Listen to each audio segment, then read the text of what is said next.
Thank you for your report. We shall inform the troops of these developments, and instruct them to proceed with the utmost caution should they encounter any survivors. Allow me to go and speak with the ones at the victor's spoils. They may be more willing to listen to a fellow Garlean and accept our offer of assistance. I pray you are right. And though I am loath to burden you any further, should there be an appropriate occasion to speak of Licinia and her sister, please do so.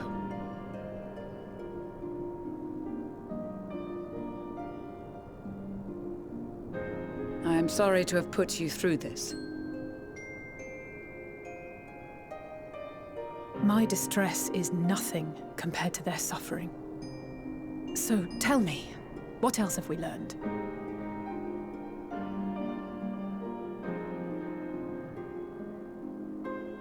As you may have already heard, we have succeeded in curing the members of the Popularis, Maxima identified. They have provided us with some intriguing insights into the current state of Garlemald.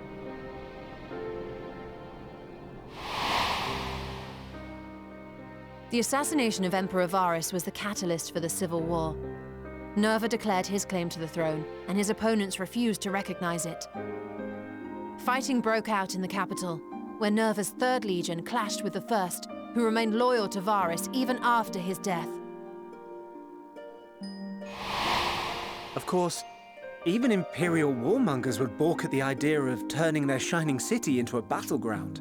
Like burning down the wood to spite the wasps. Neither side would be so mad.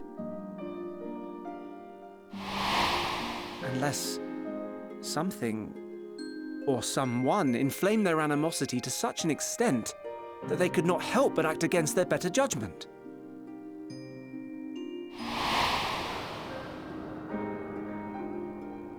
It brings to mind events at the Gimlet Dark, does it not? The Emperor's sudden withdrawal from the front lines, specifically. Nerva and his father, Titus, Varus's then political rival, took advantage of rumors that Crown Prince Zenos had been possessed by a demon. Elidibus, what better way to disparage your enemies than with the truth, or a close enough approximation? Indeed.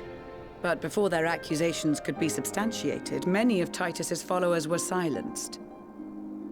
While some were merely stripped of their status, others died under curious circumstances.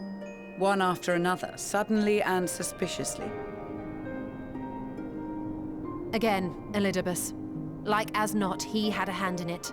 No evidence was found to implicate Varus, certainly. Nevertheless, Titus, Nerva, and the Third Legion would have judged it a brazen attempt by the Emperor to rid himself of his political enemies. And then, in the midst of this growing turmoil, Varus Sosgalvis is murdered.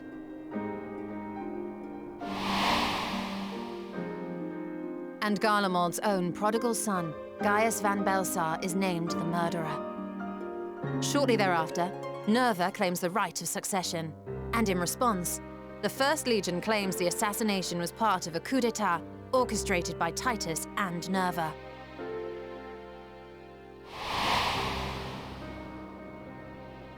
So no one is at fault, and everyone else is to blame.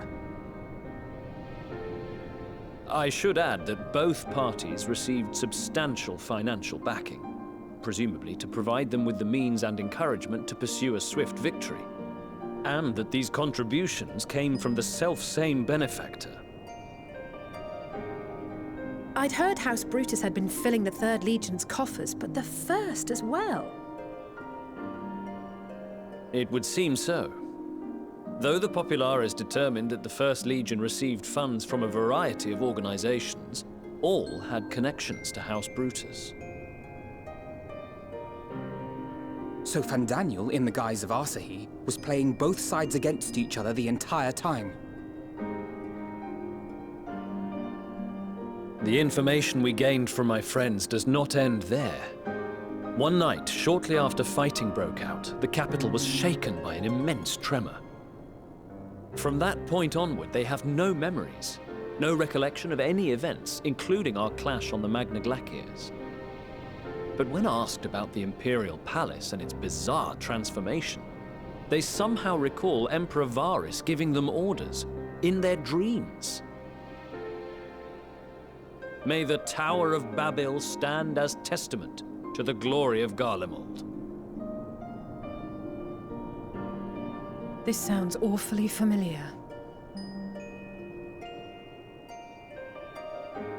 We have something to show you all.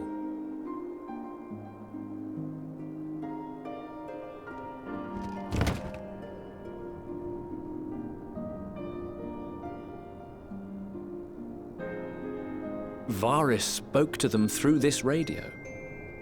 Perhaps it was a recording, but if not, that would be inexplicable.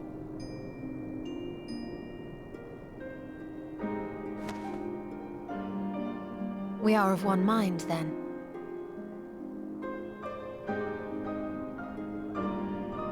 The ether that permeates the ore used in this device is almost identical to that of the talismans.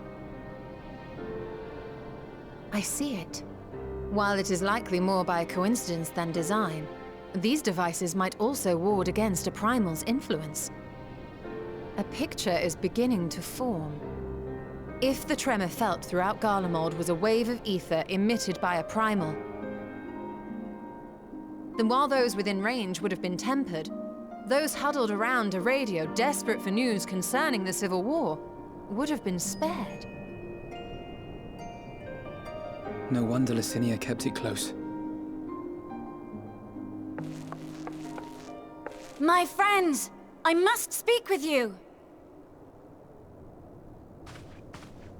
A young man was caught trying to steal our supplies. He is a soldier of the Iron Men, we think, but one who has not been made thrall.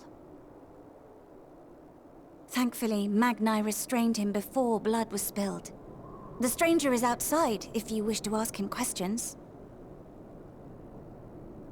I think we do.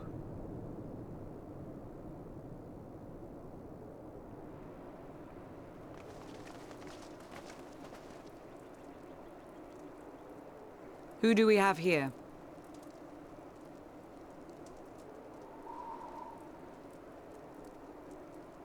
Garleans? Traitors to your homeland! Have you no shame?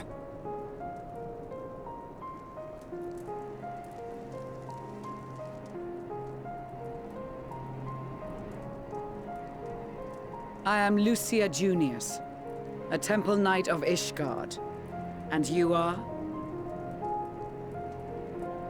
Jullus Pier Norbanus. And that's all you invaders will get from me. We are not here to invade Garlemald. Far from it. Like you, our allies in Eorzea and the Far East fight in defense of their lives and their loved ones even as we speak. But it is the people of Garlemald who have suffered most. This we know. And that is why we have come to offer you our aid, that we may unite against our common foe.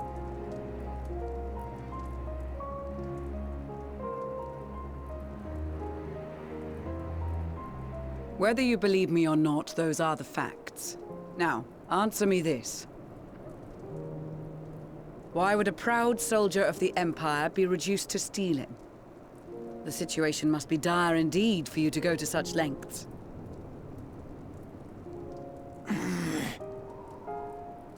If it is supplies you seek, we would gladly share ours, or turn a blind eye while you leave with your spoils. I will not negotiate. My commander will determine how to deal with you and yours. If you wish to treat with him, I will take you, but no more than 3.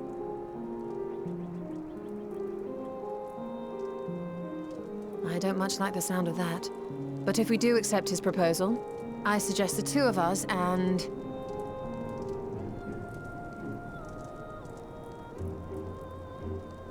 Please allow me and Alize to act as envoys. May I ask why? We have seen with our own eyes the hardships the Garleans face, how their futures and lives hang in the balance. It's not the warmest invitation, but it's an opportunity to prove our intentions true. Maybe not a chance to make things right, but a chance to make them better.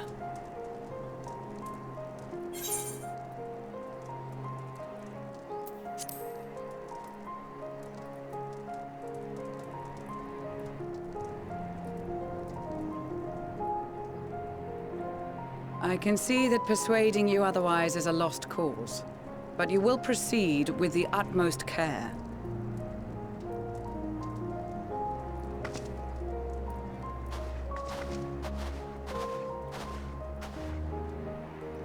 Couple of children and what? A sellsword? Is this an insult? Not in the least. You will find that they are more than qualified to speak on our behalf. There are many dangers on the road ahead. I will need that back.